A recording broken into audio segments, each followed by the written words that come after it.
Infographics is back asking the hard questions the UN Scientific Committee is too cowardly to tackle. What happens when you stop masturbating? From main character energy to hormone shifts, it turns out that going abstinent suddenly can wreak havoc on your mind and body.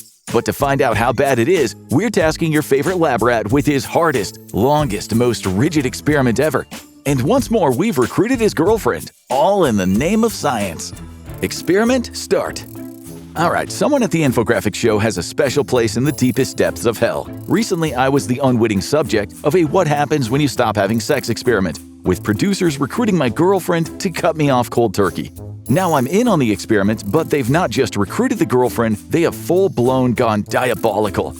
Because I'm not just not allowed to have sex for the next 2 weeks, there is to be no masturbation either. Oh, but that is not the diabolical part. The diabolical part is I'll be working as a photographer for an ad campaign featuring my girlfriend and other models. One client is an underwear brand and the other makes swimsuits. Odds are you've seen their ads on other YouTube vids, Instagram, and Facebook. And you would here too, except they pulled their sponsorship at the last minute, so there will be no free advertising today. So this started a week after the end of the last experiment, meaning I had a chance to flush out my system, if you will.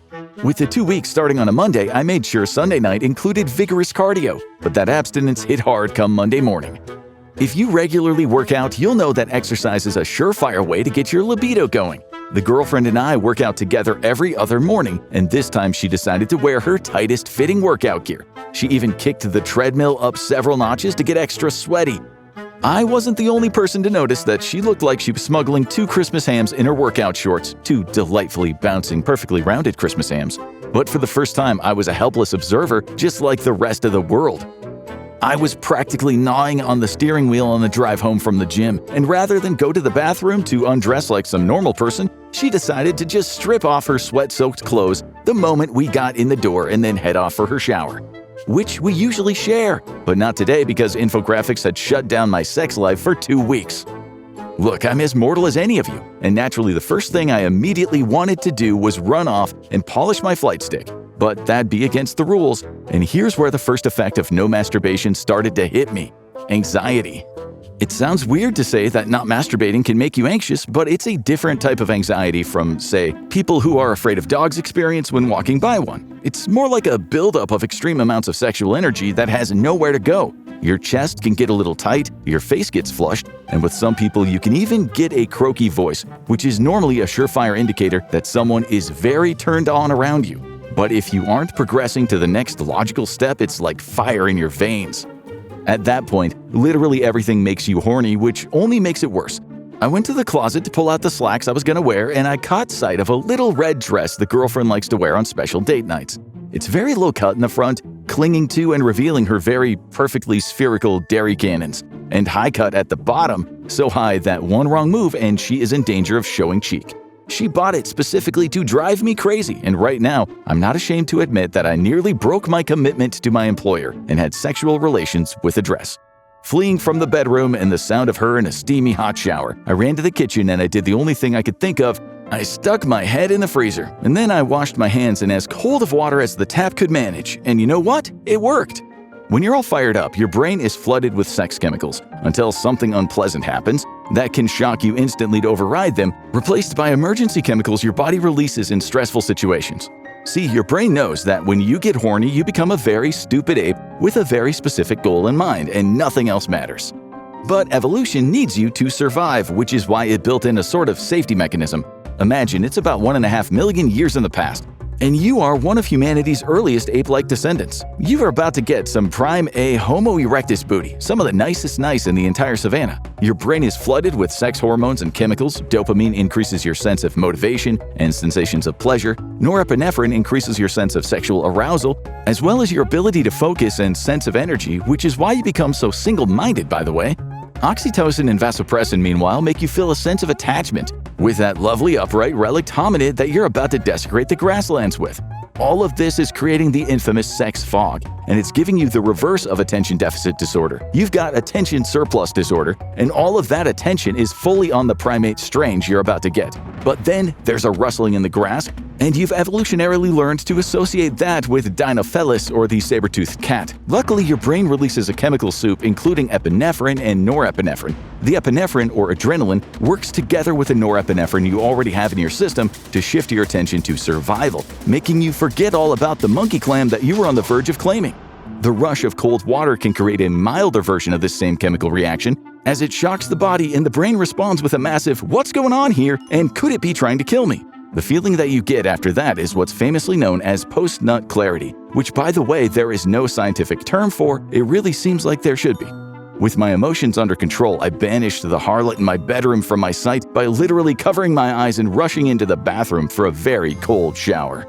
This was going to be a challenge, and it was only going to get worse. So I have a photography background, and the work we were doing didn't require much skill, to be honest. I was just shooting the girlfriend along with other models on a white psych stage while they were wearing underwear and swimsuits for the next 3 days. I powered through the first day, but I was a live wire by the time we got home. I felt like I would literally explode at the slightest touch, which is why I forbade it. She slept in the bedroom alone that night, and I slept in the living room. I didn't need that Jezebel tempting me by pressing her Christmas hams up against me in the middle of the night. She was clearly enjoying this sadistic experiment. After all, she was free to release all of her sexual frustrations, even as she heaped them onto me. The girlfriend and I have shot things together before, either just for art's sake or just for a few brands that she's modeled for. When it's the spicier types of shoots, I have a habit of dragging her away halfway through for a private 5-minute consultation. It is rare that I can make it through a whole shoot otherwise. I honestly don't care much when working with other models, but there is something about this woman that makes me feel like a 12-year-old finding a dirty magazine for the first time. In fact, I was feeling a lot like that because when you stop playing the skin flute altogether and you have no other sexual outlets, it turns out that your libido actually increases instead of decreases. Experiences may vary, but for a lot of people, they find themselves hornier than before, which makes a lot of sense, evolutionarily speaking. You are basically a meat puppet programmed to make more meat puppets, so if you aren't making meat puppets, then your brain starts demanding that you do, making you feel hornier. But taking the girlfriend away for a private consultation was not an option, not just because we were working with other people, but because of this stupid experiment.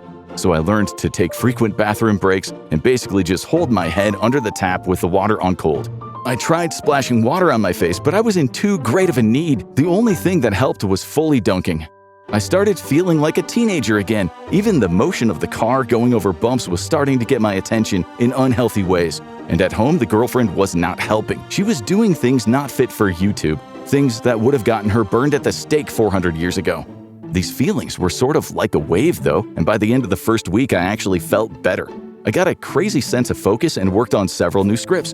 I even cleaned the entire house by myself. When I searched for the scientific basis for this, I discovered that abstinence can actually lead to dopamine regulation. When you are regularly having a tug-of-war with your cyclops, you're creating irregular surges of dopamine, especially if you are ham-shanking several times a day. This isn't necessarily as harmful as if, for example, you're abusing painkillers, but it can still have an effect on your brain. You can actually start to feel worse if you're playing pocket pinball extremely often throughout your day. The dopamine highs lead to dopamine crashes, which bring about low mood and brain fog. But when you stop milking the snake for good, your brain's chemistry can stabilize. The dopamine surges are gone and you can sort of equalize with the natural chemical rhythms of your brain. In many people, this can actually lead to a greatly heightened sense of focus, which is why some people swear by abstinence. You'll find it easier to concentrate on tasks and get things done, and you might even be more creative, though your mileage may vary. There's no hard and fast scientific rule on this because we all have a different chemistry. But the problem comes from having a bunch of pent-up energy, especially if you live with an absolute harlot intent on making you fail your abstinence challenge, or at least making it as painful as possible. I warned her she would pay for this on day 15. But that only made me hornier. So I went for a run, a very long run. I actually started running a lot because it's a great way to burn up energy. You can't be horny if you're exhausted. Well, actually, you can be. As I soon discovered when my mind started wandering to day 15 in the middle of my run, I had to jog back home, hiding the fact that I had grown half of a third leg. During week 2, I started experiencing some mood swings, nothing severe but definitely noticeable. Masturbation can affect stress hormones, and it's known to release endocannabinoids that are used to reward your brain for certain behaviors. They're part of what's behind the feel-good that you get after doing things that evolution approves of. Things like eating, exercising, and having positive social interactions. Like I've said in the past, each one of us is basically just a meat computer. and the chemicals in our bodies tell us how to react or directly encourage us to do certain things.